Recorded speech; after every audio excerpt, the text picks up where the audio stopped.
How you doing, sir? Oh, just fine, thank you. And how are you doing? I'm doing great. I had some very interesting events going on in the last couple of days.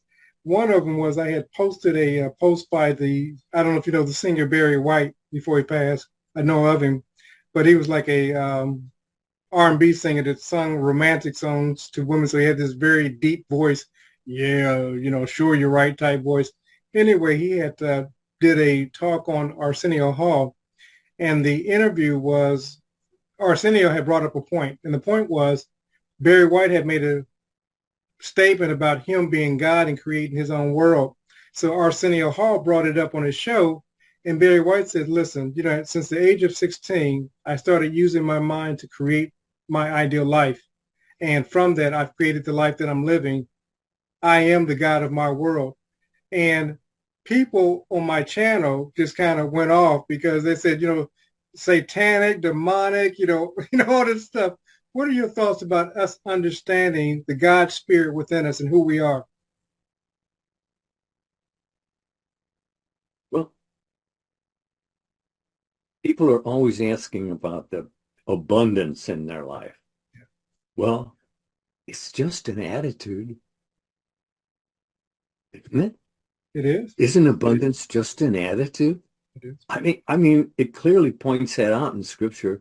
I don't know why they don't have abundance. I really don't. Mm. You see, and success is a thought. Embrace it closely. People want to know about abundance. They want to know about success. They're words. And the word was with God, and the word is God. And you're asking, praying every moment of time for what? I mean, that's a really important word. What? What are you praying for? And someone says, well, I'm not praying. I'm not even religious. Yeah, yeah, I got you right there.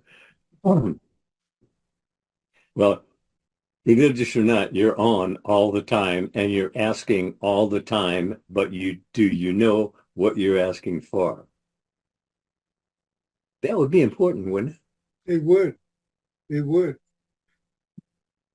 Because you see, every word, see, that's what you want to really concentrate on. Every word is taken in the culmination to make up your life. E- Every word. Every word must be accounted for, we're told. And I've said some words that, I mean, hey, you get it, you get out of trouble the same way you got in trouble. Thinking makes it so. So, what do? Sit down, be still, and know that I'm God. That was God telling you that. And then he tells you, choose this day. Come on. You why would he tell you to choose this day if you couldn't do it? So you must be able to do it because you are doing it every day. You understand? Every day you're doing it. Just sit and think about what we're talking about right here. I mean, it's always pretty much the same. Yeah, I mean, I throw in a little difference here and a little difference there, but the whole thing is right where you are. You have to start using your mind differently. You see, because you're talking to yourself morning, noon, and night. From the time you get up in the morning to fall asleep at night, and many people take it right into the dream world with them. But but listen to this. Every word, see that that should kind of strike you a little bit.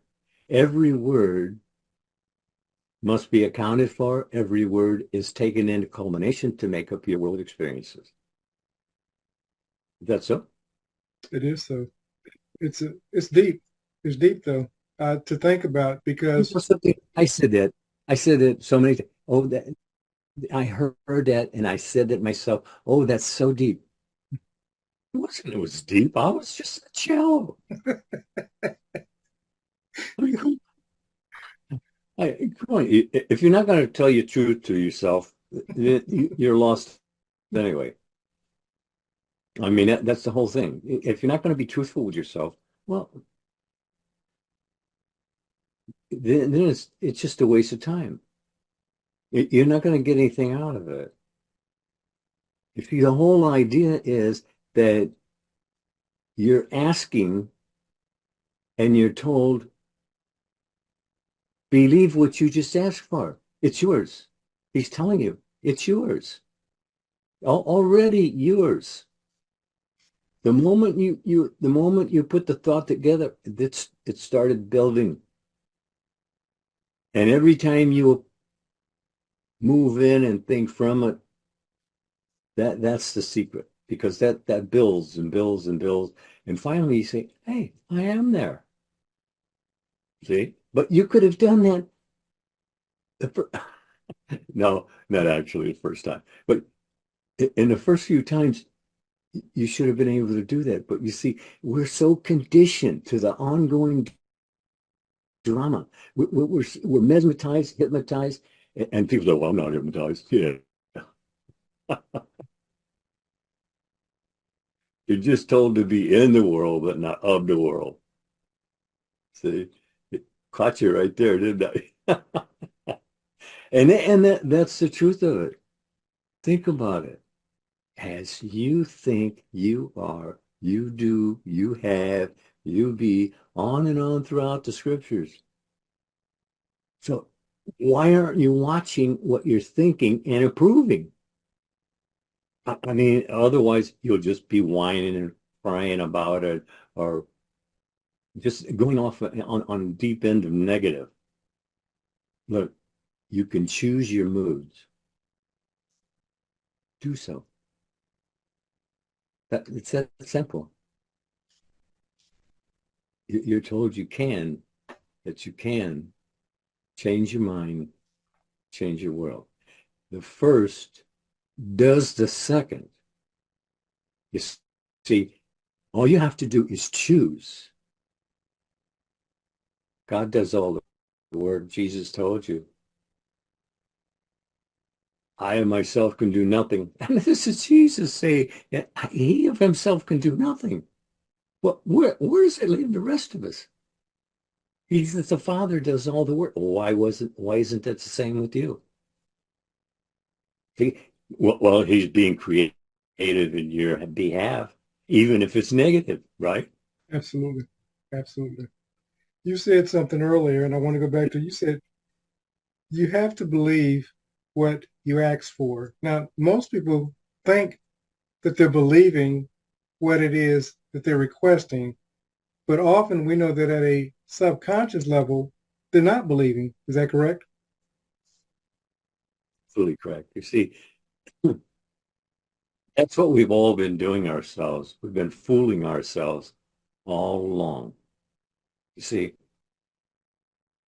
people get caught up in ideas, attitudes, assumptions, and moods of the world around them. You see, and when you do that, well, you just bought in on whatever is suffering in the world. You just bought into it, and you'll be stuck with it as long as you maintain that idea. And you're always maintaining some idea. And actually, the one that you're serving right now to yourself, that's the one you have thought up. You make all your own monsters.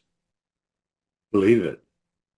I mean, you do. You make up all your own monsters. God's not denying you anything. See, that I hear that all the time. Oh, why is God denying you? Why? Who's not? He said, choose. Choose. Do it. Try it. Doesn't cost you anything. Nobody needs to know what you're doing except you. You know, if we would actually just remind ourselves to direct our inner thinking to our desired outcome, we'd find it a lot quicker. And for sure you would. But look, what has your attention as your life? Whatever you're focused on, that's what you're doing, that's what you're being, that's what you're whatever you're focused on, good or other. And where are you doing that? In the theater of mind, in your imagination.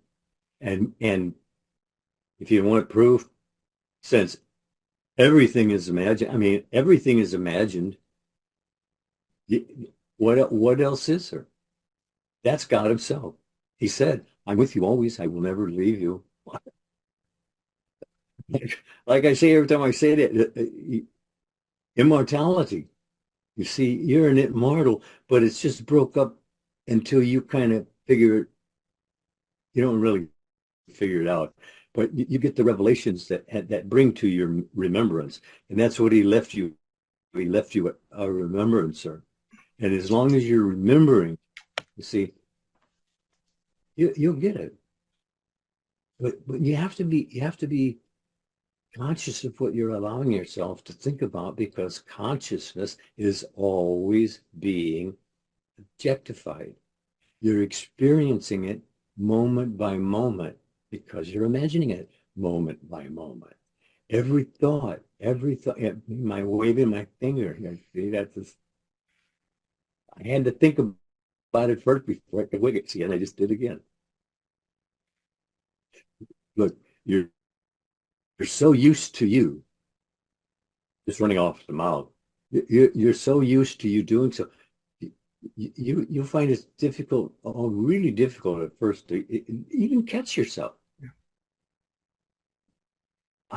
And that's what you want to do. You want to catch yourself. Any idea that comes through the gate here, you have to identify it and then decide, oh, this is okay. Well, this isn't okay. Because if you don't decide them, they'll just bang around in there all and until you either pay attention to them or you completely forget it. And that's what happens to the good ideas. You see, you have to focus on it. You have open it and quicken it. That's what Neville would say all the time. Open it and quicken it. And I go, well, yeah, see, I agreed with it. But that opening and quickening, that I always fell short on that. I think about it a little while and then something happens, and then you're over there for a minute and you come back, well, yeah, what were we talking about, See? And that right away, you should get the idea that this is coming through me, not from me.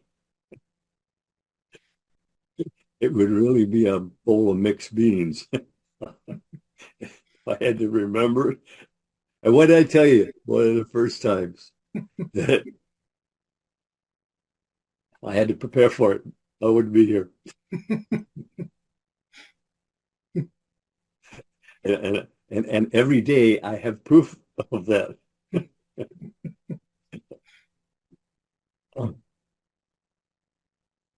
I was sitting downstairs there this morning and I thought, oh, today's Tuesday.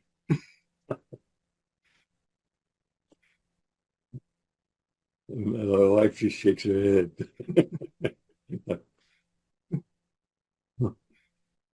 So that's what I'm saying.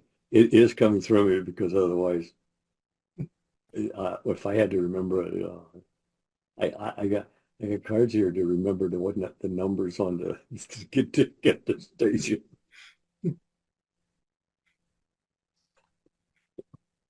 Here they are right there. I'd never get back in. You know, I find myself telling people, you don't need to know me. You just got your message that's been with you since beginning, but you needed a reminder. I had a half a dozen of Neville's tapes, and I listened to them at least one every night for years before it actually touched base. I began thinking differently. The importance of having a CD, because what has your focus has your life. Think about it. We're not asking you to join anything, but you have to have the CDs. You have to have the DVDs. You have to listen to them. It's you training this. Listen, listen, listen. But as Mr. Lindell stated, you have to listen to them repeatedly. And again, for those who are interested, click the link below and it will take you to the 4 CD set, and you'll be able to transform not only your mind, but your world.